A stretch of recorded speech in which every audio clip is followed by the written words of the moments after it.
So we here at the Black Footwear Forum in Detroit, Michigan, and we got a Detroit native here. In Detroit, we say, what up, though? What up, though? My name is Deirdre Roberson. I did sit on a panel about women in leadership, and I own a brand called EUMELANIN, which is named after the specific type of melanin that makes our skin black and brown.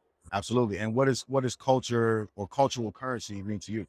I've been listening to so many of the talks and even hearing my talk. It just means us valuing what we bring to the table, the culture that we bring to the table, our identity that we bring to the table, our way of thinking. Although you hear the word currency, it's value, right? Sometimes we need to hear currency to know how valuable that is. But it necessarily doesn't mean money. What we bring to the table has so much value. And I think saying culture is currency makes us really look deep into that value that we're bringing by the lives we live in these cities and the things we decide to put on our backs, how we decide to dress.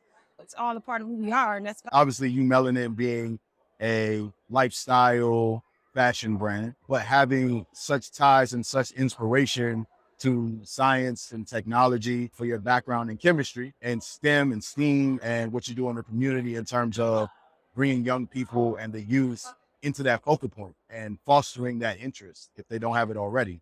What would you say are some of the parallels or some of the common denominators between technology or STEM in this case and what you do in fashion? It's so many parallels. And I say this because I wish I would have even known growing up, right? When you think about design, like just the STEM that's in that process, building out these designs, you need to know measurements. You can't just throw a bag together. You can't just throw an item together. When you think about how much the math goes into that and just the creative aspects of color design, like that's science, that's chemistry, color palettes and Pantones. When you think about all these things, like it's a backbone. And I think when we're such a resilient and creative people, and we produce such great things, but sometimes we don't know the technical details that come into that, and we may not be able to call them by name. Thank you so much for that. As you mentioned, there's such parallels, whether it's science, technology, engineering, mathematics. We're hearing some of the parallels between hip hop culture and sneaker culture and how that journey in terms of the past 50 years, it's been such a parallel. Even you being born and raised here in the city of Detroit,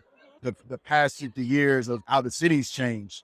Even from a design perspective, architecture and real estate have an aspect there too in terms of design and mathematics, right? Talk a little bit about what you've seen here in the city of Detroit.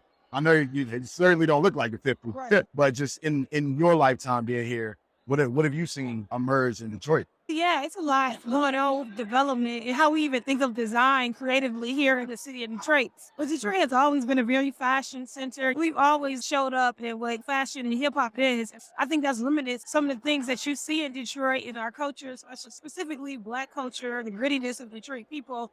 And I just think it goes back to that parallel. Like we were doing things, we were creating things, we were being our own alchemists and we didn't even know it, right? Detroit actually birthed the Black middle class. That came out of Detroit. And that was because of the auto industry. That's talking about Motown. Motown birthed Black glamour and put it on the main screen. And you know how we talk about music dictates the world and fashion. Detroit has always been in that conversation. And I think it's important, like being a Detroit native, knowing that history. And like I build off of that when I think about my design and we continue to go on and build on that.